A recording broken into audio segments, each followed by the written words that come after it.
Camera action. Halo semua, kembali bersama gua Jojo di channel T7J. Karena udah lama gua nggak bahas alur cerita anim, kali ini gua bakal bahas anim mengenai ahli pedang yang membasmi para iblis. Apalagi kalau bukan Demon Slayer atau Kimetsu no Yaiba. Karena series ini panjang, gua bakal bagi jadi beberapa bagian. So, ayo kita segera masuk ke filmnya. Film dibuka dengan seorang bocah yang sedang membawa adik perempuannya yang bernama Nezuko dan mencoba menyelamatkan nyawanya karena hampir mati. Baik sebelum kejadian itu, kita diperkenalkan dengan karakter utama di cerita ini yang bernama Tanjiro. Karena ayahnya sudah tiada, Tanjiro menjadi tulang punggung keluarganya dengan berjualan arang dari gunung turun ke kota karena ibunya harus menjaga kelima adiknya yang bernama Hanako, Takeo, Rokuta, dan Nezuko. Walaupun hidup dengan sederhana, Tanjiro hidup dengan bahagia karena memiliki keluarganya satu dengan yang lain. Sampai di kota juga orang kota menyayangi Tanjiro karena Tanjiro selalu menolong penduduk kota yang kesusahan. Tanjiro.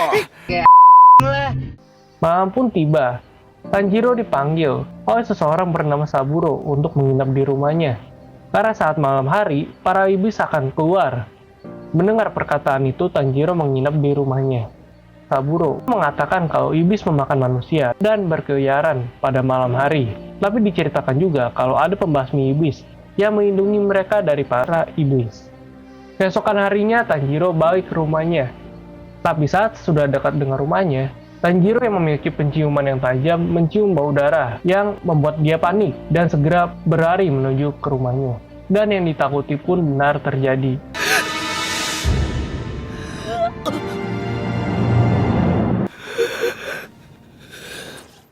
Satu keluarganya mati, dibantai tanpa sebab yang jelas. Karena hanya Nezuko yang masih bisa diselamatkan, Tanjiro segera membawanya untuk mencari pertolongan. Tiba-tiba Nezuko terbangun dan menjatuhkan Tanjiro dari tebing. Karena Nezuko telah berubah menjadi iblis. Nezuko! Selain itu diketahui juga kalau iblislah yang membunuh semua keluarga Tanjiro. Saat Tanjiro terpojok karena Nezuko, Nezuko mengeluarkan air mata, membuktikan kalau masih ada jiwa Nezuko di dalam dirinya. Lalu muncul seseorang bernama Gyu Tomioka yang dengan cepat dan berniat membunuh Nezuko. Tapi Tanjiro dengan cepat menolong Nezuko menghindar, membuat rambutnya terpotong. Dilihat dari pedangnya, itu adalah pembasmi iblis. Tanpa disadari Tanjiro, Gyu menangkap Nezuko. Gyu mengatakan kalau darah iblis yang mengenai luka manusia akan merubahnya menjadi iblis. Itulah alasan Nezuko bisa berubah menjadi iblis. Gyu berniat membunuh Nezuko karena tugasnya sebagai pembasmi iblis. Tanjiro yang tidak terima berusaha melawannya, yang walaupun kalah dengan mudah. Tapi dengan cerdik, Tanjiro hampir saja membunuh si Gyu. Karena kaget, Nezuko terlepas dari pegangannya, dan berlari menuju Tanjiro. Tapi bukannya memakannya, Nezuko malah melindungi Tanjiro, dan mencoba bertarung melawan Gyu, yang membuatnya tidak jadi membunuh Nezuko. Saat Tanjiro terbangun, Gyu menyuruhnya menemui seseorang bernama Sakonji Urokodaki. Setelah itu, Gyu pergi meninggalkan mereka berdua. Tanjiro lalu balik ke rumahnya untuk memakamkan keluarganya yang mati. Setelah itu, ia pergi bersama Nezuko mencari Urokodaki. Dengan menggunakan keranjang yang ia gendong untuk menutupi Nezuko dari matahari, Tanjiro berangkat ke tempat yang Gyu suruh. Nah, hari pun mulai malam. Saat ia melewati kuil, ia mencium bau darah. Ia pun menuju kuil itu, dan betapa kagetnya, ternyata di sana ada iblis yang sedang memakan manusia.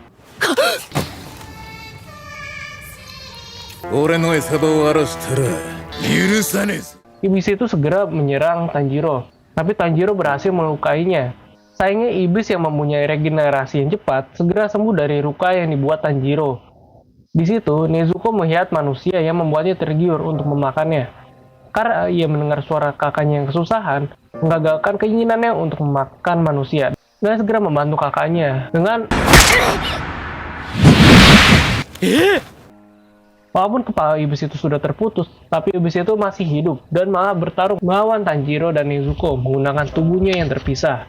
Tanjiro lalu berhasil membuat kepala iblis itu terperangkap dan segera menuju ke tempat Nezuko untuk menolongnya dari tubuh si iblis itu. Setelah itu Tanjiro kembali dan berniat membunuh kepala si iblis.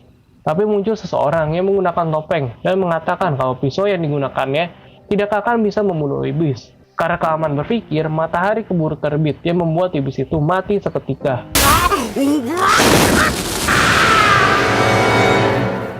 Orang yang menggunakan topeng itu ternyata adalah Urokodaki yang akan menguji kelayakan Tanjiro untuk menjadi pembasmi iblis untuk mengembalikan Nezuko menjadi manusia lagi. Baru saja sampai di rumah Urokodaki, ia segera menyuruh Tanjiro untuk naik ke gunung.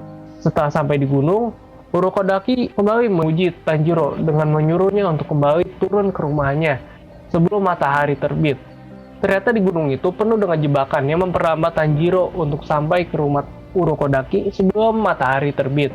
Tapi dengan tekadnya untuk menyembuhkan Nezuko, akhirnya ia sampai ke rumah Urokodaki tepat sebelum matahari terbit. Melihat hal itu, Urokodaki lalu menerima Tanjiro menjadi muridnya. Urokodaki kembali menjelaskan mengenai iblis yang masih belum diketahui awal asalnya dari mana, dan orang yang menjadi iblis akan menjadi lebih kuat, regenerasi cepat, dan bahkan bisa menemukan anggota tubuh yang putus, dan hanya bisa dibunuh dengan sinar matahari atau pedang khusus yang dibuat untuk membunuh iblis.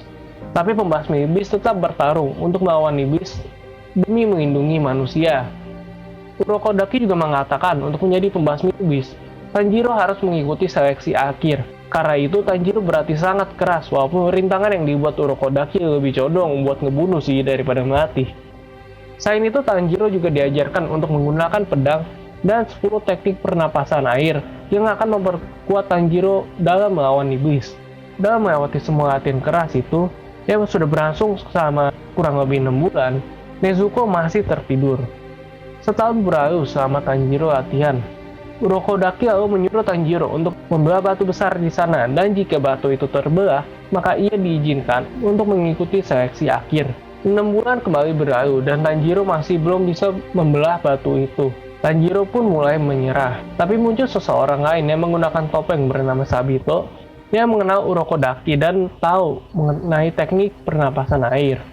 Selain Sabito, ada juga Makomo yang membantu Tanjiro untuk membelah batu. 6 bulan kembali berlalu. Tanjiro bersiap bertarung melawan Sabito, dan hasilnya, untuk pertama kalinya Tanjiro berhasil mengalahkan Sabito dan membelah topengnya. Setelah itu, Sabito tersenyum bahagia dan menghilang bersamaan dengan Makomo. Ternyata saat dilihat kembali, Tanjiro berhasil membelah batu besar itu menjadi 2. Setelah Tanjiro berhasil membelah batu itu, Urokodaki muncul dan mengatakan sebenarnya kalau ia tidak ingin Tanjiro ikut seleksi akhir, karena ia tidak mau melihat muridnya mati lagi. Malamnya Urokodaki juga mengatakan kalau iblis bertambah kuat berdasarkan manusia yang dimakannya. Jadi semakin banyak manusia yang dimakan, semakin kuat juga iblis itu. Selain mengatakan itu, Urokodaki juga memberikan topeng sebagai penangkal bencana kepada Tanjiro. Keesokan harinya Tanjiro pamit kepada Urokodaki, dan sebelum pergi, ia menitip salam untuk Sabito dan Makomo. Ia mengagetkan Urokodaki, karena ternyata Makomo dan Sabito adalah muridnya yang sudah mati. Malamnya sampailah Tanjiro di Gunung Fujikasane, tempat seleksi akhir berlangsung. Di sana juga sudah banyak calon pembasmi iblis yang ikut. Dikatakan kalau para iblis dikurung di dalam gunung itu, dan para calon harus bertahan selama 7 hari di gunung tersebut untuk lulus dari seleksi. Dimulailah seleksi akhir di gunung itu. Baru saja mulai, Tanjiro sudah harus melawan 2 iblis sekaligus. Tapi dengan 2 tahun latihan keras ya, ia bisa mengalahkan kedua iblis itu dengan mudah.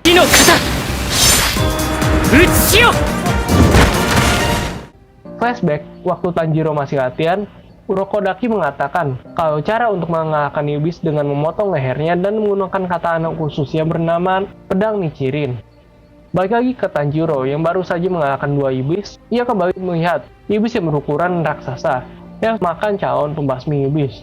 Saat ia akan memakan seseorang lagi, Tanjiro yang tidak bisa tinggal diam segera membantunya. Ternyata iblis itu dimasukkan ke gunung oleh Urokodaki 47 tahun yang lalu. Selama itu iblis itu sudah memakan 50 manusia dan 13 diantaranya adalah murid dari Urokodaki, sebagai balasan karena memasukkannya ke dalam penjara di gunung itu. Iblis itu juga mengatakan kalau ia jugalah yang memakan Sabito dan juga Makomo. Mendengar hal itu membuat Tanjiro emosi dan kehilangan konsentrasi. Untungnya sebelum tertangkap, Tanjiro berhasil terbangun dan berhasil menghindar dari tangkapan iblis itu. Dengan kepercayaan diri dan latihannya, ia berhasil membunuh iblis tersebut.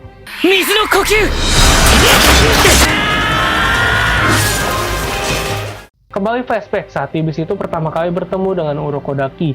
Dia mengalahkannya, sama seperti saat Tanjiro mengalahkannya. Setelah kalah, bukannya senang, Tanjiro justru bersedih kepada iblis itu dan berdoa untuk kehidupannya yang lebih baik di kehidupan lain. Setelah kematian iblis itu, muncul juga semua murid Urokodaki yang mati dibunuh dan berterima kasih karena akhirnya bisa mati dengan tenang. Tanjiro kembali melawan iblis yang lainnya, sembari menanyakan cara untuk mengembalikan Nezuko menjadi manusia, tapi tidak mendapat jawaban. Tidak terasa ia sudah 1 minggu berada di gunung itu. Dan akhirnya ia pun lolos seleksi akhir dan hanya tersisa 4 orang dari banyak orang tadi. Mereka yang lolos memulai peringkat dari terbawah, dari 10 peringkat yang ada. Mereka juga disuruh untuk mengambil biji untuk dijadikan katana mereka nantinya, dan diberi seragam dan gagak sebagai alat komunikasi. Karasu? Kore Suzume jane? Malamnya sampailah Tanjiro kembali ke rumah Urokodaki dengan tubuh yang sudah babak belur. Lalu muncul Nezuko yang akhirnya sudah terbangun dari tidurnya. Urokodaki yang melihat Tanjiro kembali pun ikut senang. Di dalam rumahnya, Urokodaki mengatakan kalau ada beberapa iblis yang menggunakan darah iblis yang membuat Tanjiro cukup kesusahan nantinya. Selain itu, ia juga mengatakan kalau Nezuko tidur untuk memulihkan dirinya alih-alih memakan manusia. Beberapa hari berlalu, sampailah katana Tanjiro yang diantar oleh Hagane Nezuka. Tanjiro melihat pedangnya yang berubah warnanya menjadi hitam. Ia membuat Hana Nezuka marah karena ia ingin melihat warnanya menjadi merah. Tidak lama setelah itu, muncul gagak yang memberi Tanjiro misi pertama untuk menemukan iblis yang menculik perempuan tiap malam di sebuah kota. Sekian episode 1-5 dari Kimetsu no Yaiba kali ini. Gimana menurut kalian mengenai episode kali ini? Silahkan tulis di kolom komentar. Jika kalian suka, jangan lupa buat like, share, dan juga subscribe. Nyalakan juga notifikasi untuk video terbaru dari T2J. Gua Jojo, see you until next video.